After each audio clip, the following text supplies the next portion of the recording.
What's up, guys? If you are thinking about relapsing or you've already relapsed, this is a message for you. I want you to know that if this is going on and it's a part of your life now, it's not because you're weak, and it's not because you're broken, and it's not because there's something wrong with you in particular. It's just not. Chances are you started taking a drug because you were dealing with a problem or some mental anguish that you didn't know how to get rid of, and you ran into a drug, and when you first started taking it, it felt so good that you didn't feel that anguish, and that problem in your life was, divorced from it for at least some time. As long as you were feeling high, that problem just didn't really exist. It's kind of how drugs work. But then, as soon as you start using that drug regularly, the problem just festers in the background. The hole in your life or the existential dread or mental anguish never goes away. You can't solve mental anguish with an external substance. But then your life circles around this substance to the point where you're trying to quit and you realize that it's doing more harm than good. And you try and you fail and you try and you fail, and then you quit and you succeed. And for a while, you feel like Superman. You feel amazing, because you've done what not many people can do, which is quit an addictive drug. And even in the first few days, even if you're going through withdrawals, even in the first few days of the quit, you can still feel amazing because you know that you're taking back control of your life. And then a week goes by and you're like, oh my God, I didn't know I had this in me. And then a month goes by and that feeling of being Superman fades, because that's what happens in a human brain. I'll give you an example. When Olympic athletes, this is well documented, train year after year for a chance to compete for only a few minutes in the spotlight for the ultimate prize, the gold medal, and then they get it, there is this incredible feeling of being Superman. You hit your goal, you're better than everybody, you're ultra competitive, and you won at your competition. Great. And then the Olympics ends. And then what? Who are you going to compete against? What medal are you going to strive for? There's nothing else waiting for you. There's no huge arena. And it's well documented that for these athletes that compete at the highest level and succeed, once that competition's over, they go into a dark place. They feel depressed. They don't know what to do with themselves, and it can be very hard on them mentally. Well, beating an addiction is a lot like that. You try again, and then finally it clicks and you quit and you feel like Superman. And then a month later, when there's nothing to quit and you've already beaten the drug and you're looking at your life, well, what are you going to do now? That's over. How are you going to put meaning in your life now? It's just one of the many ways that addiction is so strange. You take a drug because you're trying to fill a hole in your life or get away from a problem, and it feels great at first. It feels amazing at first, and then suddenly it's horrible because it owns your life. And then you quit, and it feels amazing. And then you go back to your life, and maybe it doesn't feel horrible, but it doesn't feel as amazing as it did when you quit, and it doesn't feel as amazing as it did when you first used the drug.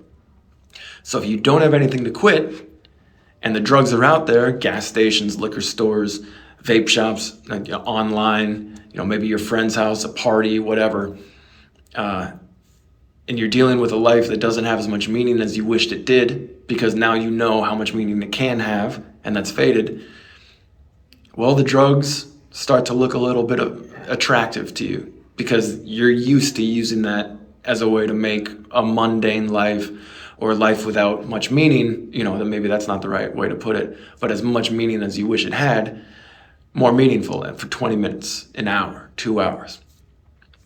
And and I know that the end of that tunnel is dark. There's nothing there. It's a brick wall, and it's the same place that you had to claw and scrape your way to get out of. But it doesn't mean that you're weak if you do end up going down that tunnel. It's a terrible metaphor, but if you do relapse, or you do think about relapse, and you're arguing, you have that dialogue with the drug voice that's saying use, and you're like, no, and the drug voice says use, and you're like, shut up. That's normal. That's normal. An Olympic athlete who gets the gold medal goes home and is like, all right, who are we going to compete against now? And there's no one there. All right, well, how can you make yourself feel amazing? I don't know. And then there's just that internal dialogue. I'm not an Olympic athlete. I can't claim to speak on their behalf. It's just part of being human to have that internal dialogue, to have those failure points, even if you quit successfully. You know, when I quit booze the first time, I made it 5 months. And I'll tell you, man, when I quit, I was living in Austin, Texas, and I would run down, even the same week that I was quitting, you know, and this is after years of drinking, so my body was in rough shape. I went down to this overpass, and I just ran sprints underneath it, and I shadow boxed the concrete column supporting it, and I felt amazing, and I started dating again, and you know, I would go to these events where drinking was happening. I wouldn't want to drink. And I was like, I feel amazing. I feel like Superman. And this lasted for a little while. And then about 5 months after I quit, I just got curious about what it would be like to feel messed up again. Just the first beer buzz. You know, I missed that first beer buzz.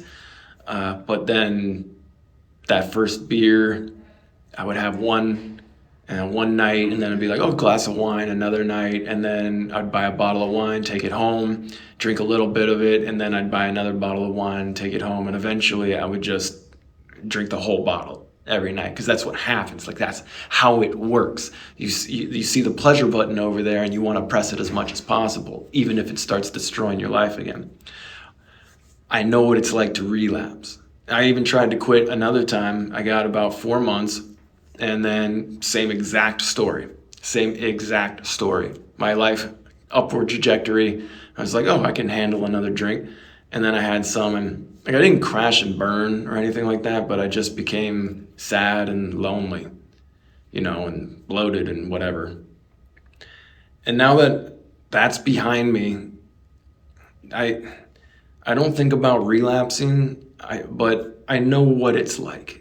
And there are people out there, people that I interact with, who are on the verge of it or who have done it. And it's like, yeah, I'll tell you what never worked for me is being hard on myself and being like, Matt, you're broken. Matt, there's something wrong with you, which I did incessantly. I was like, Matt, there's something wrong with you. Matt, you're broken. You're just not meant to be able to enjoy life sober. And obviously that's BS. It's 100% BS. And it is for you too, if you have those thoughts attacking you. There's nothing wrong with you. Chances are you're awesome. Chances are you're just as cool as you were when you were 4 years old, running around the playground, trying to make friends with everybody, making up games and, you know, having a blast. Like, that is still inside of you. That is there right now. That inner child never dies. So my message to you is, whatever you're going through, please don't think about it as this piece inside of you that is fundamentally flawed and always will be. That is the drugs talking. That is the drugs talking. Because the true you is an amazing individual who deserves all the best things in life. If relapse happens, it happens. That doesn't mean things are over. It just means that you're going to quit again. And if you're thinking about relapse, that's normal. That's okay. The only piece of advice that I would give is, if you find yourself in this situation, be proactive, not reactive. What I mean by that is, go out and seek content or tools or anything that can help rewrite the bad programming in your head. Go out and talk to people, or listen to an audiobook, or watch an interview with people who are dealing with addiction and beat it. Because I guarantee you it's going to inspire you. It's going to motivate you. And even if that motivation fades a little bit over the next day or two, watch another interview, listen to another audiobook. Make that your job. Make a habit out of breaking your habit. And if you do that, it doesn't matter if relapse is part of the equation, because eventually you will get where you want to go. I hope that helps anybody who wanted to hear something like that today. And I just want to tell you, don't be hard on yourself. I love you guys. I'll talk to you soon, and take care.